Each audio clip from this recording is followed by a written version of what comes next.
Okay, y'all. So now you have to all behave. Stay muted. No swear words, and we'll get kicked off. So, welcome. I think this is episode 3 of the Fireside Chat series for the South Dakota Healthcare Coalition, really the whole goal behind it, as we were talking before, is to bring an emergency management expert. And what I've been working on over the last, for the beginning of this, is to bring all of my emergency management heroes to the table so you guys could hear them and get where they're at. So those of you, I think everybody here knows me. I'm Greg Santamaria. I'm the executive director for the South Dakota Healthcare Coalition, and we are privileged and honored to have Kristin Stevens today speaking with us. And I'm going to ask Kristin. I met Kristin, I think, in New York. Kristin used to be the emergency manager for New York Hospital, I believe. NYU Medical Center, yep. NYU Langone. And she has evacuated, she's had the luck to evacuate her facility several times.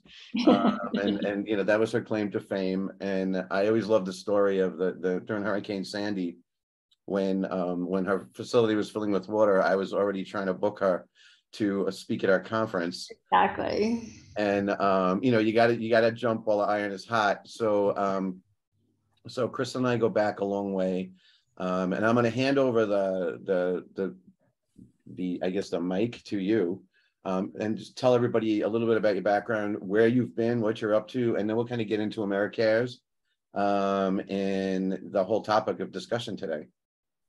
Terrific. Well, thank you so much for having me. As you know, I always loved my trips to South Dakota. They were, I spoke at, I think two conferences, I think. Yeah.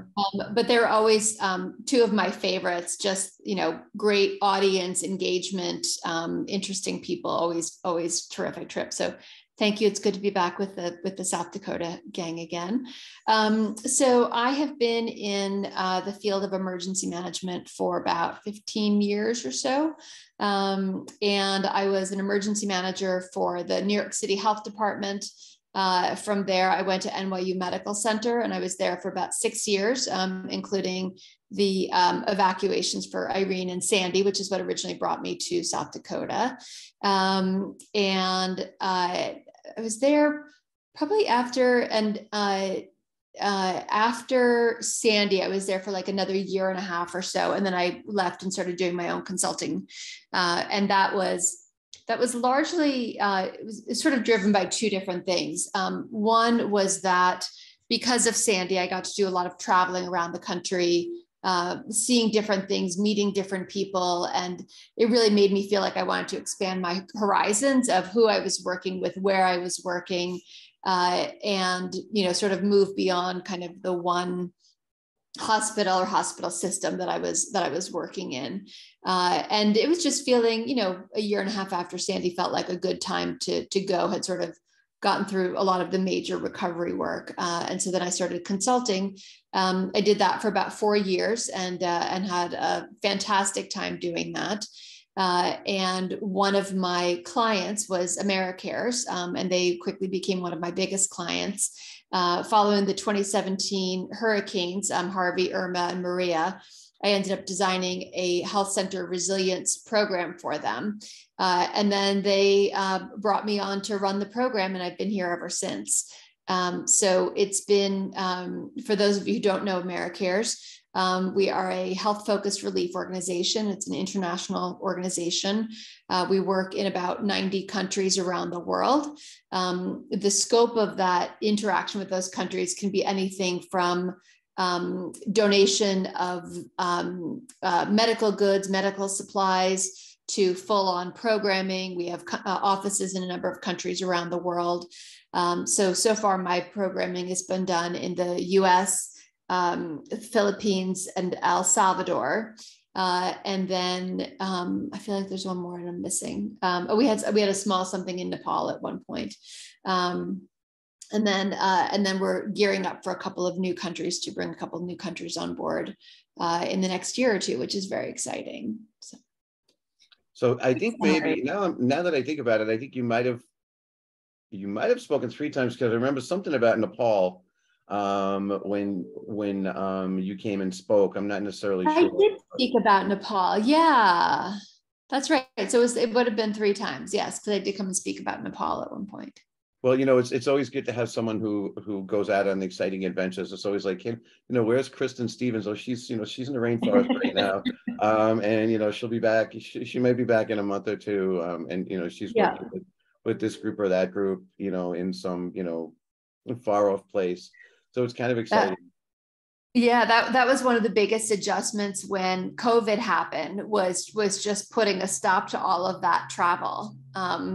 I will say, after the initial, of course, start of COVID in general has been a lot for all of us in this field. But there was a point when it sort of got a couple months into it when I suddenly realized that I was okay not traveling. I've done a lot of traveling in the last few years, and feeling like, what, it's actually okay to be staying home for a bit. And now it's funny, because now the thought of being in an airport again, I'm like, like I miss being in other places, but I don't miss airplanes and airports. And flying has not been very exciting. It's nothing but flight cancellations and redirects and everything else. Exactly. I didn't fly for years, and then during hurricane, well, first we had an incident here in Aberdeen, that they put me on a plane. It was the first time I've been on a plane in like 25 years, and so that broke the ice for me flying again. And then they deployed my team down to Florida for Hurricane Dorian to evacuate nursing homes and stuff down there. And I was moving back right at the beginning of COVID. I was flying back and forth. I was spending about half of my time down in Kissimmee, and the other half up here in South Dakota.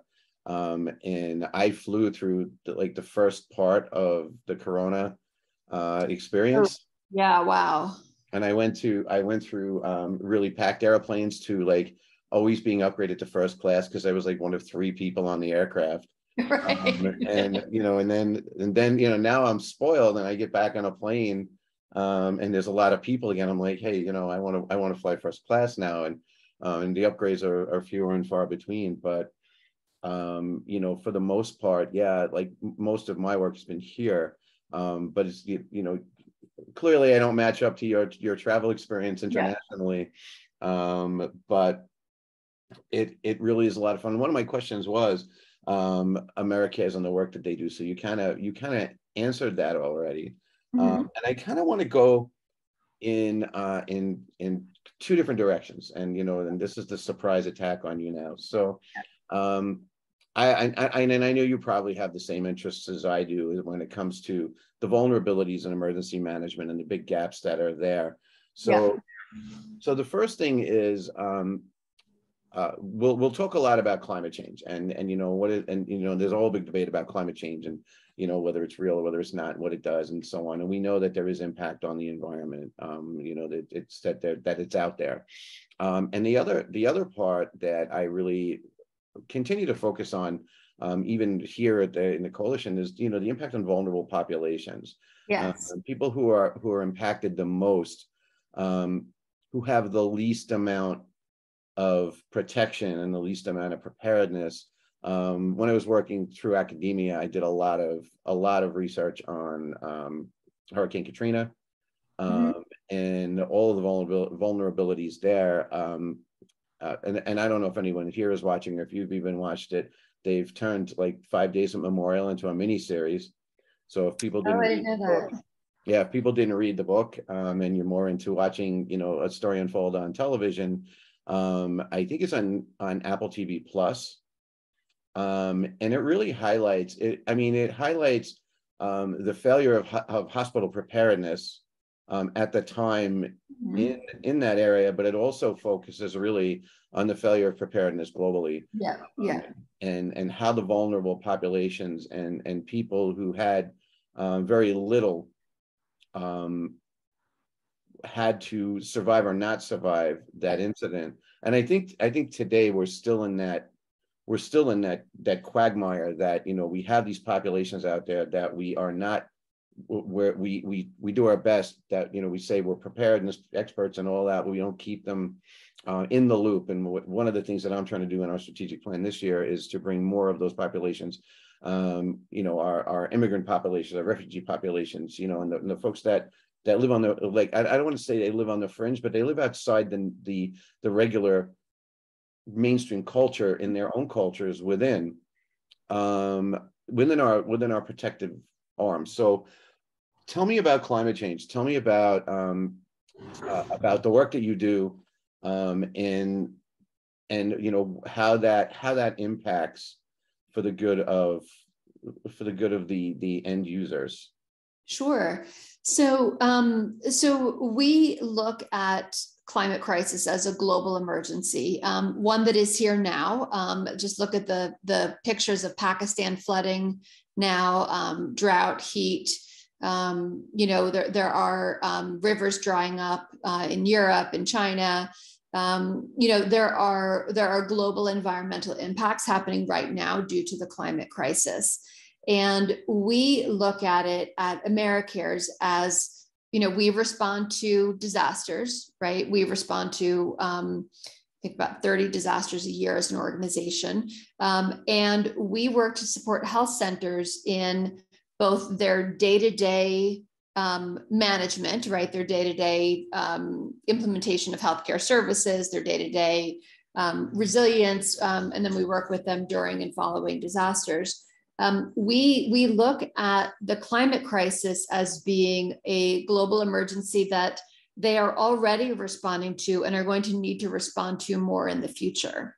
And so the first project that we've gotten off the ground, which we're very excited about, it brings together, we're in partnership with Harvard Chan Sea Change, which is their Center for Climate, Health, and the Global Environment. And what we're doing there is we're bringing together the operational expertise around emergency management with the clinical expertise of the Harvard team that we're working with to come together to support vulnerable populations. So the health centers that we work with, by definition, they work with a lot of the populations that you're talking about, right? Because they primarily see uninsured or underinsured populations. And we know from our work that if you are vulnerable before a disaster, you're even more vulnerable after a disaster, right? If you're lacking, you know, financial resources or insurance, social relationships, social capital, you know, access to language or education, you know, all of those things make you more vulnerable during and after disaster situations. So what we're trying to do is to work with the health centers to try to close that gap. And what we've done is we've developed operational resources such as checklists and planning guidance and so forth. We've developed clinical guidance for the providers, and then we've developed patient education materials. So for example, if you have a patient with diabetes, the clinician now has specific guidance for that patient around dealing with diabetes in a heat emergency. And then there's matching information for a patient so that they know what to do to take care of themselves, right? And then on the operational end of things, making sure that the clinic can stay open if the patient needs to come in, making sure that they're planning ahead that more people might need to come in, right? So, you know, I'm sure we've all been in situations where you've seen the doctor about something or other, and they say like, well, if XYZ happens, like call me, I want to come in and see you. And then it happens, and then you call, and then you can't get in for 3 weeks, right? But it's like, but they wanted me to come in now. So what we're trying to do is on the operational end, on the emergency management end, is for the health centers to know, you know, they have X% of their population is considered high risk during a heat emergency. So when you know that a heat wave is coming, you need to make room in your schedule. You need to be ready to accommodate these situations where the provider is saying, come in, I need to see you. So we're trying to work it as like a multi-pronged approach to try to reduce the negative health impacts. So one of the things that occurs, I guess, in underdeveloped countries is you know, I guess as you come in, and you may have experienced this or not, but one of the even here, let me back that up a little bit. One of the problems that we're having right now is gaining the trust of the populations to even have conversations with them. Yeah. And I know that there's a lot, like during the post-Ebola world, as Ebola continues to break out in Western Africa. And I know in DRC, in the Congo, there was a revolution kind of going on at the same time, and Doctors Without Borders was there, but they were being attacked by one side because they were considered an arm of the government. Mostly, they were there working with the government. Do you run into that same trust issue? Not to the point where there's armed conflict going on, but do you run into the trust issue where in the work that you do, and how do you overcome it? Like, how can we learn from you to overcome that, even locally here in South Dakota, where we're not a third world nation? We're in the middle of the United States, but we still experience trust issues between different cultures here. I mean, those issues are challenging everywhere. One of the things that we are looking at in terms of our climate work is we're not starting with questions about is the climate crisis real or not. We're just taking that off the table and moving forward of yes, it's real, because that's what the science says. Right. So people who participate in our programs, they're already self-selecting in, right? So we're not starting with people who are not on board with this conceptually. We're starting with the people who are already seeing the impacts of it. And I will say, though, that we've seen clinics where there have been people who've been a little bit skeptical, not everybody, but, one or two in some of the clinics. But, they're able to say, though, well, this might not be climate change, but it is extraordinarily hot here. And since it's extraordinarily hot, we need resources to deal with that. So there's sort of ways around it. But, I found that it's not, it's not a great use for our time and investment at this point to get into arguments with people about it, because there are so many people who are ready to take on this work, who see this as a real need. And, regardless of what you think about the cause of it, wildfires in this country are a problem. Extreme heat is a problem in this country. Hurricanes are a problem in this country. And so for, even if people aren't bored in climate, there is still practical, actionable efforts that you can undertake to deal with the hazard itself. Right. So for me, I think about it more as a starting point. Even if you don't believe in the climate crisis, doesn't mean that you won't get a respiratory infection following a hurricane when there's a lot of respiratory infections going around. Right. Even if you don't believe in climate change, doesn't mean that you won't have asthma problems when there are wildfires in the vicinity. So we try to start at that point. The trust issues, though, it's, and this is again where the clinics that we work with are trusted partners in their own communities, right? So we're basically leveraging that relationship that we have with them and they have with their communities to improve community resilience. Does it make sense? Yeah. And that was a really good point you brought up, and it's a great way to argue it, is you can believe in it, in whether or not climate change is an actual phenomenon or not. And clearly the science, like you said, the science does support that. But whether you do or not, things are happening. And here in South Dakota, we've had these two, they call them derechos. Now, like in Greg's ignorance, I didn't even know what one was until it was coming up the street at me. And I was sitting in my office blindly, minding my own business, and the weather radio, like when I was in New York, I never had a weather radio, and now we have this weather and in the office, and it goes off like tests every day, and I jump at it like whenever I'm in the office, it goes off. I told Kevin, our president, he brought it in one day he's going to find it out in the garbage, because like I'll be on the phone or I'll be doing a call and suddenly the weather radio is alarming behind me. But one day it went off like at the wrong time. And I was like, you know, when I got into the office, it was sunny out. And I walked outside and I saw it was like black down, you know, south of us. So I was like, all right, I gotta get my car out of here, because last time I saw a sky like that, I wound up having 2 cars destroyed by hail. So I'm lucky enough to have an underground garage in my apartment. So I'm racing toward my apartment, which is on the southeast side of town. And this thing is coming closer and closer and closer. But, you know, in the true emergency management fashion, I had to stop and take pictures of it before I ran, you know, and hid. So I took some pictures, and it was literally a black wall. Like they said it reminded, the photos looked very much, they compared it to the Dust Bowl photos of, you know, years ago. Yeah. And so I made it down the basement, and I came out and I was like, I'm gonna go take more pictures, right? So I went out to the front of the building, and I just got pelted with rocks and stones from the wind. And it was the most bizarre storm I had ever been in. And it came through, and there were a couple of minor storms behind it. And then we lost power in our command center. All of our alarms were going off. All our cameras were saying, you know, texting me, we're offline, come help us. So I ran over to the office, and the next day we couldn't activate, or we didn't activate till the next day.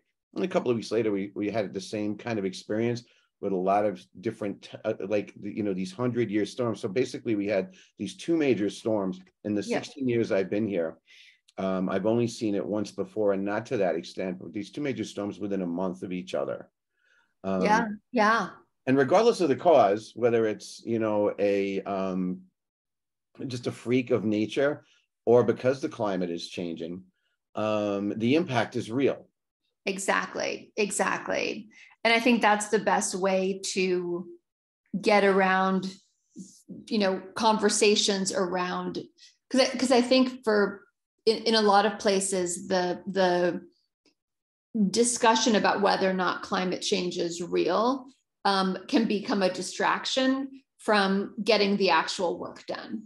Like, preparedness is needed, resilience is needed, right? We need to improve our infrastructure. We need to improve our healthcare systems. We need stronger communities. Like, all of those things are true regardless. So for me, I just try to take that piece off the table, and focus on getting the work itself done. Yeah, I mean, even planning for heat waves, we had done a statewide exercise before the current requirements of all of the different annexes that you needed to do. And, you know, we have to do a burn surge and a radiation surge and, you know, an infectious disease event and all that. Before that, we had some leeway into what we could drill, as long as we were doing surge and so on. And we did a heat wave exercise, and I modeled it after the heat wave in Chicago. I always forget the name of the author. He's a social scientist. Eric Klinenberg. There you go. Klinenberg. And I tried to get him to speak at our conference, but he's always on some kind of hiatus. But when you look at even the impact of 3, 4, 5 days of 100-degree heat, which we did have here a month and a half ago. We had several days in a row of heat. The impact it has on the electrical grid, the impact it has even on roads, on seniors, and I'm sure there's people on this call that have heard me, you know, sing the praises of Eric Klinenberg's social science work. But even from a cultural impact perspective, different ethnic groups suffered in different ways, and some ethnic groups died. The ratio between the Black community and the Hispanic community, for example, was 10-to-1 in fatalities, based on how those groups function overall, and community support and things like that. And that's one of the things that, you know, I feel like we know that occurs. And our work is to create opportunities to offset those impacts. The patient surge that occurs from, you know, elderlies and seniors who are on oxygen concentrators and brownouts and blackouts, and the exacerbation of disease secondary to prolonged heat is a factor. And we see patient surges like that. So so we wind up having a really good exercise related to that. And I bought all the exercise planners. I bought everybody a copy of the book. So you got to read this book. Yeah. This is what we're working toward, is to understand that, communication in that event, for example, was super important.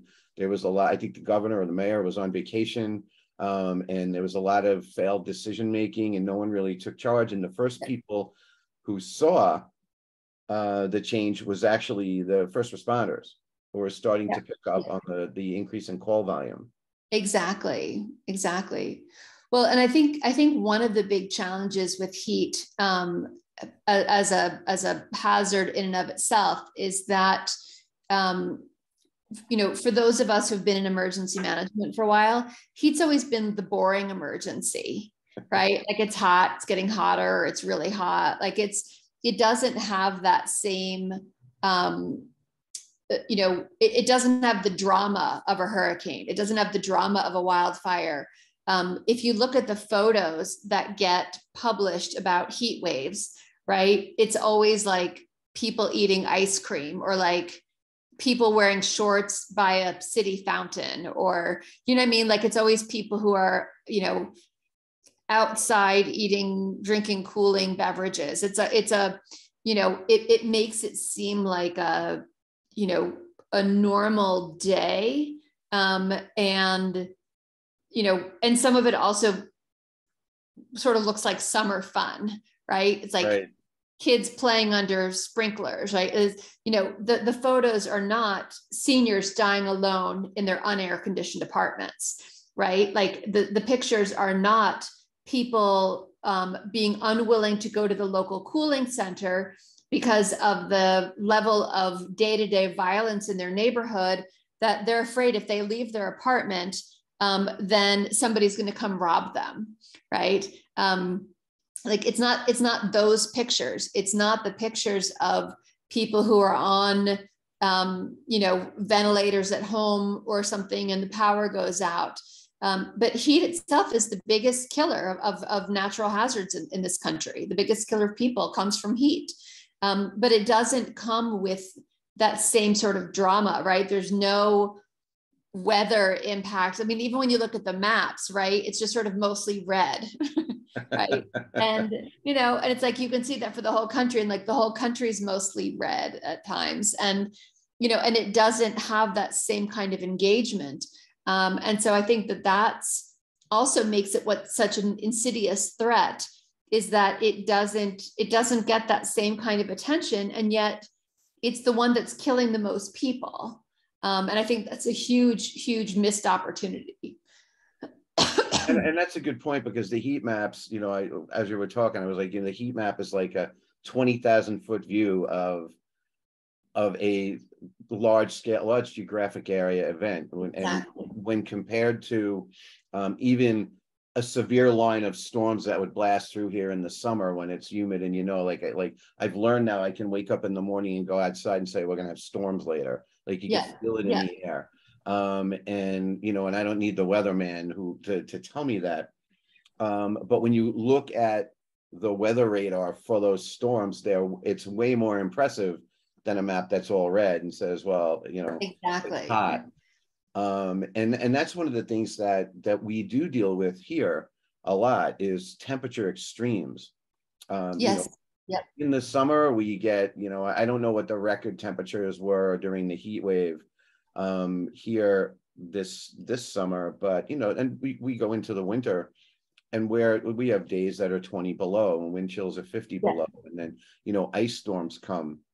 And I remember there was this pretty severe ice storm a couple of years ago, and it's kind of the same thing in the opposite, where you've got vulnerable populations who are in their homes, who either don't want to go to a shelter, refuse to leave, their electricity is out, They have no heat, and then, it's a matter of, does the emergency management community go door to door, Yeah. and start checking on people? And I remember one where they, I don't know how we found out about it, but it was a task force that was created to go find this woman who lived in a farmhouse who they knew was there, and they had to send the sheriff and EMS and everybody else to, like the whole team. One team had to make entry, and the other team had to go and talk to the lady, and they ultimately said that the governor, I think the governor was Mike Rounds at the time, that the governor had sent them. And at his personal request, she had to leave this house and go to a shelter. So, and that was the only way they could get her out of the house, because the governor personally requested her to leave. But that's one story out of hundreds of people who could potentially be impacted, who ride out these waves. And I hear a lot of, well, we're resilient people in the Midwest, and I think resilience exists everywhere. But I also think that that the human animal can only take so much before it starts to fail. Exactly. So stating we're resilient is not a form of preparedness. Being prepared for heat waves. What do we do? How do we deal with the community? Because you're right. The news makes a heat wave look fun. Oh, look, the ice, everyone's eating Italian ices, or not here, everyone's eating ice cream, and so on, and they're out, and they're so on. And one of the things that occurred in Chicago during the heat wave was, as people went out to the beach and out on boats to cool off on ferries and stuff, they all started suffering heat stroke and heat exhaustion. Exactly. Exposed to too much heat. Exactly. So, and I think that the messaging around that has to, we really own a lot of that. And, and some of the stuff that I've worked on, I'm now the chair of the National Advisory Committee on Seniors and Disasters. Nice. And we work hand in hand with the advisory committee on individuals with disabilities and children with disasters. And I'm screaming that, we can't all work in bubbles. We have all these things impacting all of these people, and trying to move, trying to change a process that ASPR has put together and the government has put together is you can push a mountain easier than you can change mindsets and change process. And I argue constantly that one thing is that we all, we need to work together. We need to find the biggest events that insult our end users, the people that rely on us the most, and work toward them. And like you said, those are not those really exciting looking things.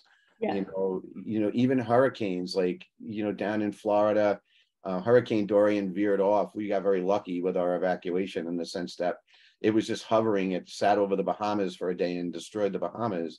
It was coming in as a Category 5. We made a decision to move, but it never really made landfall. It skirted the coast of Florida, and we got lucky. But the decision making around all of this is really key. And I guess that would be where I bring this conversation next, is how do we bring your work to South Dakota? What do we learn from you as someone who's done international work on climate science and climate impact to South Dakota? How do we get the message out? Not necessarily that climate is real, but that the impact of these things, we're seeing more severe weather. It's there, that the evidence is there. How do we get that message out to not only our partners, but the people that we protect, to take it more seriously? With the folks that are on the call, who that's our job. I mean, I think the thing I've been ruminating on the most recently is that the climate crisis is global, but the impacts are personal. And I think that's one of the challenges in talking about climate, is that it seems so big and out there and future and all of that, but people are being impacted now. People are dying now. And I think what we need to do is to go back to that real community level perspective. And, it's great, I mean, resilient communities, that's fantastic, but understanding, like, what do we actually mean by that? And what does that look like? And is it a state of mind, or is it work that has been done to invest in infrastructure? Is it work that has been done to identify who is most at risk? As we're talking about the map of the country where everything is red, I mean, for me, a helpful map would be, overlaying temperature with vulnerability to see where the true threats are, because something like heat, if you have air conditioning, and enough money to pay your bill, electric bill, if you run the air conditioning, and, if the power grid stays up and all of that, you're generally going to do okay, right? It's the people who don't have that, who either don't have air conditioning, can't afford to run it, can't or won't go to a shelter for some reason. There's an increased level of vulnerability there. And that information is known at the community level. So we've worked with community clinics all around the country. We've worked with clinics in different countries, and these clinics, they know their patient population. They know who is vulnerable to what. And I think that's one of the most important things that we can do as emergency managers, is leveraging those relationships, working with community leaders, helping them to understand the threat, helping them to understand, these are the things that can and should be done in situations like this. Because it's, I mean, Greg, the old emergency management trope of, when disaster strikes, the biggest challenge is getting big enough, fast enough, right? And the climate crisis, this is an all hands on deck emergency. So this is more than anything else about partnerships. It's about relationships. It's about knowing your community, because it is a global emergency, but it is personal. It is that one person dying alone in her apartment, because she couldn't afford to run the air conditioner, right? It is that person whose ventilator stopped working and they weren't on an emergency list with the power company, and there was nobody to check on them, right? Like there was, it's about these individual people, and to get to that, we really need to work with the organizations and work in the communities where this is all already known, because the vast majority of people, they're not hidden from everybody, right? Like most people are connected to some organization somehow. And yes, there are some people who are completely isolated, but the vast majority have some connection in some way, whether it's through their church, whether it's through a community center, whether it's through their health center, whether it's through a caring neighbor. And so I think all of those things are things that we need to leverage. Yeah, when you said church, it brought me back to the H5N1 planning. And one of the first things that I think was just here. I want to say that goes back to 2005, 2006, when we were starting to deal with H5N1 pandemic planning. And look how far we've come with all the different pandemics that have occurred. H5N1 did not become one. I know. But one of the things that we did identify was, I remember having meetings with like Rotary clubs and the ministry, ministers, and going to people's churches and talking to churches about preparedness, because who knows their flock better than the reverend, Yeah, exactly. And those are people that, and I think that in a lot of ways, I don't know that effort has been maintained over the years. I think maybe, from a perspective of emergency managers, county emergency managers and so on, may have those connections to them. But when we exercise and we do stuff like that, we don't include, we barely include EMS. in our exercises, Yeah, yeah, let alone those community partners who are way, who are the ones that are bringing that message out. And that's an argument that we're yeah, having right now at NACSD is, number one, what is the work? yeah, We've been yeah, we've been tasked by Congress to come up with a plan for seniors and disasters, but the work, the first thing that we said is, well, there's a dozen, 2 dozen, 3 dozen projects out there. What do you want us to do? Are we doing like a lit review for Congress and saying, here's what's out there? Or are we creating a new model based on the identification of gaps? But more importantly, when we find all of that, how do we tell the 90-year-old woman and her caretakers, here's what we found and here's what you need to do? What's the best way to get it down? And the arguments that occur in committee meetings are that, well, no, it's got to go down through FEMA, through emergency management, and no, it's got to go through healthcare coalitions, and no, it's got to go through this one. And the actual answer to it is that I used this term yesterday in a meeting. Emergency management in a community, in a state, in a country, we're like a giant octopus. We've got multiple arms, and an octopus uses all of its arms, and we have to use all of our arms to get the message out. And the truth of the matter is, I'll segue into something else, because during COVID, this putting COVID aside, I think these crises are going to just continue to become more and more regular. Mm-hmm. So we have somewhat of a food shortage based on supply chain holdups secondary to coronavirus, and it didn't happen right away. It looks like a residual impact on the workforce and all these other things that occurred. Even the airlines don't have enough pilots, and people are retired. And when we saw this, Angela and I had the same conversation about healthcare, like emergency responders after 9/11. How many firefighters and EMS people in New York City retired after that event? And we speculated that COVID is going to have that same impact on healthcare. The surveys are showing 20% leaving the profession over the next 5 years. 20%. And we're seeing it occur in the airline industry as well. Pilots took early retirement. And it's likely happening in the food service industry. And that's something that I believe over time will overcome. And we'll go back to having, resilient capabilities. However, one of the things that people may or may not think about with climate science or with climate change is, you said it early on, as rivers dry up, as different things happen across the globe, no doubt we are a global economy. The concept of even world wars doesn't make sense, because one economy crashes, we all crash. We all reliant on each other.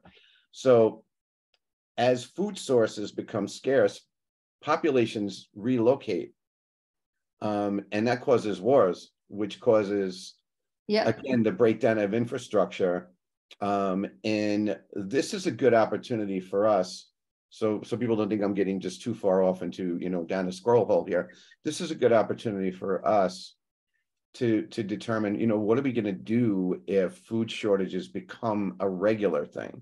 If water shortages become a regular thing? I don't think we're in danger in the United States yet at this point, but that may be short-sighted. I mean, when you look at California and the water issues they have there, and how dry it is, and the wildfires, that this country is constantly on fire. Yeah. Said that before. I keep telling people, if you didn't like COVID, you're going to hate the climate crisis, right? Because it's all of that same stuff, just magnified. And I think that there are a lot of things that we can do that, in the emergency management world, where, I hope that COVID can produce some real lessons for emergency managers. One of the things that, one of the ways that I see people making mistakes are trying to fit every organization into an emergency management structure, right? But the reality is every community participant in emergency management don't have to be part of a command and control structure, right? So you remember there was a period where people were talking about like ICS for churches.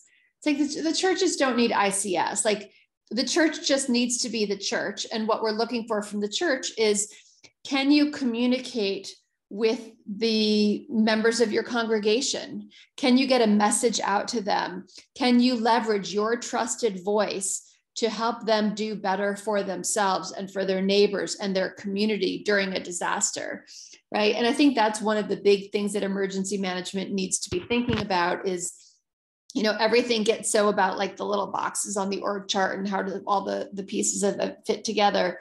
But the vast majority of organizations at the community level that we need to leverage is like, we need the food bank to just still be a food bank. We need the church to still be a church. And we need them to work with their communities the way they work with their communities, and add on to that, leveraging message and guidance and initiatives and things like that that are part of the emergency response.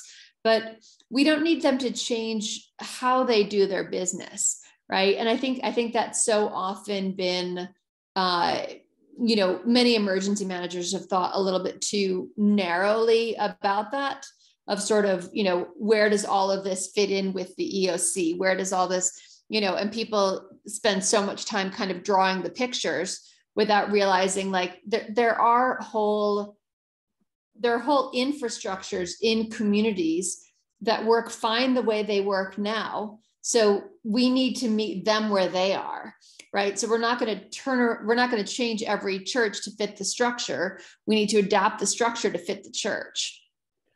Well, and that makes it a lot easier. And you know, and I've been preaching this, you know, I'll go back to EMS for a minute. I've been preaching this. You'll hear, well, whoever goes will hear more of it at an NHCPC, where I've been kind of saying, you know, NIMS is toxic to EMS because EMS doesn't really, the EMS branch never works in large scale incidents. EMS is designed to work a certain way.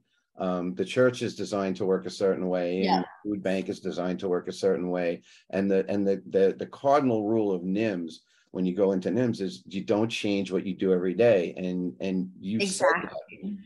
And when we take EMS providers and we put them, and now, you know, there's an example of, here's people who are experienced in responding to events, and, you know, in large scale disasters. And we take EMS responders and we tell them, you need to set up a EMS branch and a triage transport and treatment areas, and you need to create communications with hospitals and so on. And when you do case studies, and I've done, you know, a dozen case studies or more on all these different events that have occurred since the sarin attacks in Tokyo, EMS doesn't operate that way. EMS goes, people rampage, run the ambulances, they go to the hospital on their own, they do their own thing. And they never get a chance, time and time again, they never get a chance to set that up. And I think that those failures will cascade down if we try to make other partners fit into our structure of preparedness. So and also I think that speaks too to the fact that you know, in emergency management as a whole, people don't pay enough attention to all of the great work that's out there in disaster psychology and disaster sociology. Like, there are people for a living who study how people respond in a crisis, right? And instead, people to try to impose a structure on it, as opposed to saying, no, this is how people function. Build your structure. Yes, you want to create order. Yes, you want to create objectives and all of that. And you're looking for clear communications and all of that. But people are also still people. And, you know, needing to make sure that, you know, that not everybody hears messages the same way, right? And there are a lot of studies out there that show that people need to be able to hear a message 3 different times before they're willing to act on it, right? And the trust level of the source and the method of delivery, and and what people look for in emergencies. And I'm sure you've read Amanda Ripley's The Unthinkable. For anyone on the call, it's a fantastic book.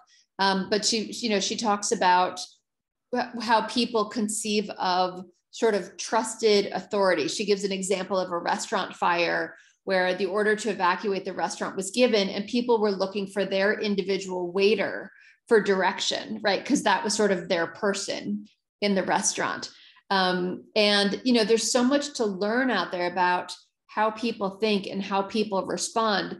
And we will get better results if we can pay attention to that and if we can incorporate that into how we work.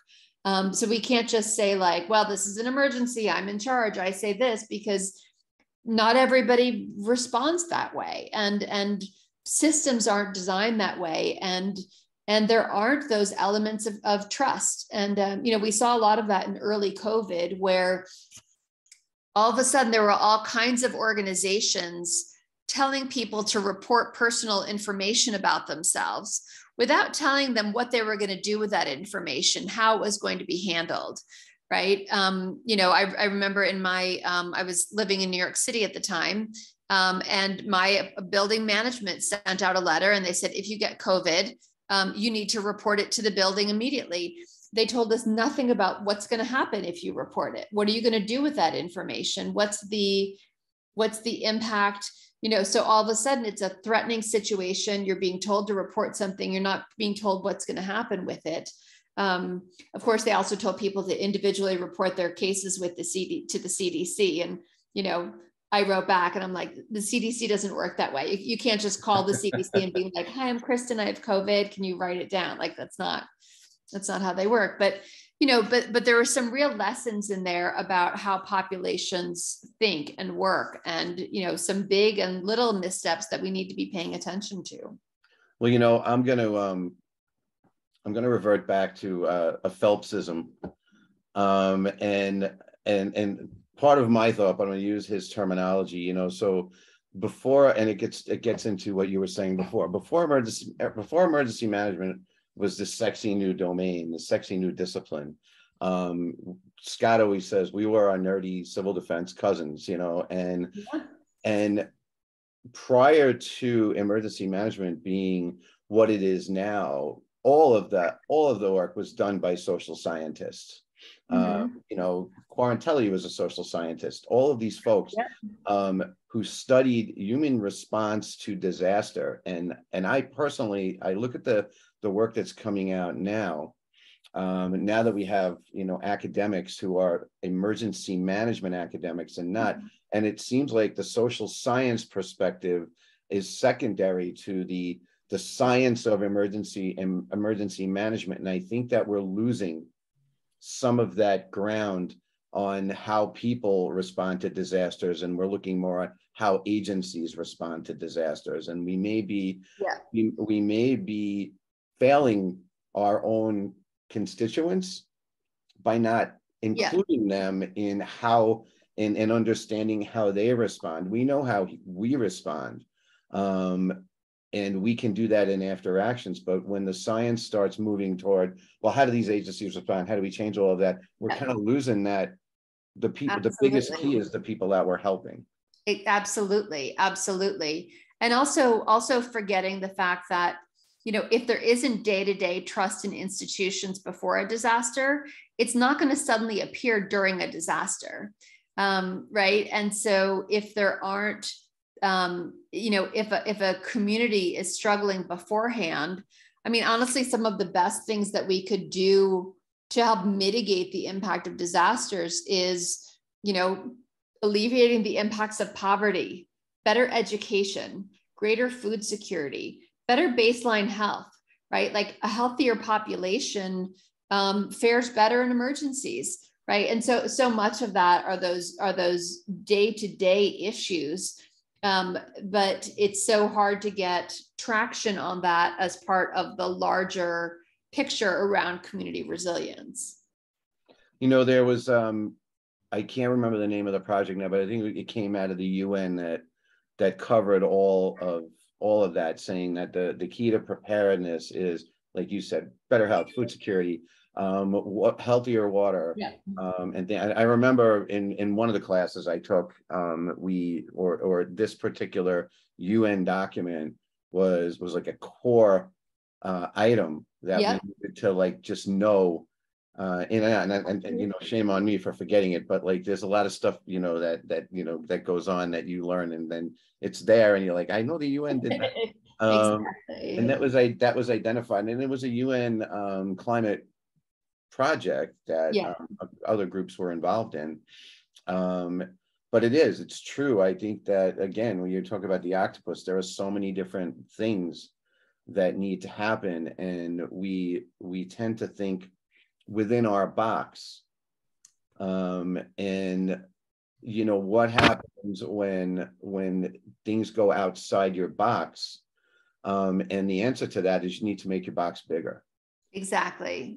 It's not like, well, it's not in my box anymore, so therefore I don't need to think about it. No, your box just isn't big enough. Like you wouldn't move out of your house with only half your stuff because you didn't have enough boxes. Right. You gotta take all your stuff with you. Yeah. And if you've got more stuff, you need to expand your capability and capacity. And I think that that's what is most important for us to understand, is that there is no stopping point. I guess that's the best thing about emergency management, is the job security behind it, because our work really never ends. Like just when we think we might have something under control, you know, coronavirus comes and we finally get that under control. Now we got monkeypox. And in the middle of that, we've got big storms going on, and we've got heat waves going on, and we're moving into the you know, kind of the darkest part of hurricane season now, between the end of August and November. And we've been lucky for a couple of years. And you know, but those threats are all there. And they don't go away. And even here, like we move from, you know, severe weather, summer weather season into severe winter weather season. Exactly. So it's always a transition, and then something weird always happens. And then, you know, and then you're like, wow, we didn't think of that. And, you know, so we're in a constant state of learning, but I think a couple of things come out of this. Number one, that you know, regardless of whether you believe in climate science, climate change, whatever, like we said earlier, the events are occurring and we need to be prepared for those. And the second big thing is that it's about people. It's about people. It's about the people we protect. And so many times, and I'm guilty of it too, so many times we let our type A personalities get in the way of what the real work is. And, you know, we get pissed off at someone because they did it this way, or they want to do that, and you know, and they didn't say this or whatever. And the end goal is that the people in the community, our neighbors, look at us as the experts. And if we're not aligning, we're not expanding our boxes, we're not doing our jobs. Exactly. And so, you know, and I think that's the message, is we need to continue to be aware of the fact that, politics aside and belief aside, disaster is real, and it always is, and it always will be. Yeah. So anyway, thank you. I'll give you some time for ending pearls of wisdom if you have any. Yeah, I just want to say thank you. It was great to chat with you, and great to be back with the South Dakota group again. And yeah, thanks so much. I mean, I think it's, you know, there's the work is hard, but it's good and it's important. There are always opportunities to learn and to do better. And, you know, that's what we're called upon to do. And so, you know, we have serious work to do, but we have some excellent people in the field. And, you know, I just want to thank you all. Sounds good. Yeah, and thanks everybody for attending these sessions. I know we were a little light today than we usually are because of the exercise that's going on. But you know, we do this monthly, the last Tuesday of every month. And if Kristin, if you have anybody that you think could talk or would be a good candidate for this. I've got Donnell Harvin coming in next month to talk about, well, he wants to talk about bioterrorism and what we learned from COVID. And I want to continue our discussion on vulnerable populations and so on. And then, you know, watching 5 Days at Memorial after reading the book really re-sparked my interest in protecting vulnerable populations and so on. And then we have RAND coming in the month after that. We've been doing some work with them on an incident management tool. But most importantly, you and I need to get together offline and get the crew together and try to figure out how we can all be in the same place at the same time for dinner and continue our quest to take over the world. That would be fantastic. So thank you so much. It's so great to see you. I really miss talking to you, and we need to connect more. And thanks everybody else for being here and listening. Certainly you can email me if you have any comments or questions that you want me to forward on to Kristin before she moves off to the next rainforest to more alive somewhere. It's always a pleasure to have you, and we're very grateful for you to share experience with us. So thanks a lot, everybody. Enjoy your day, and we'll see you guys next month, same time. Great. Thanks so much. Okay, take care all.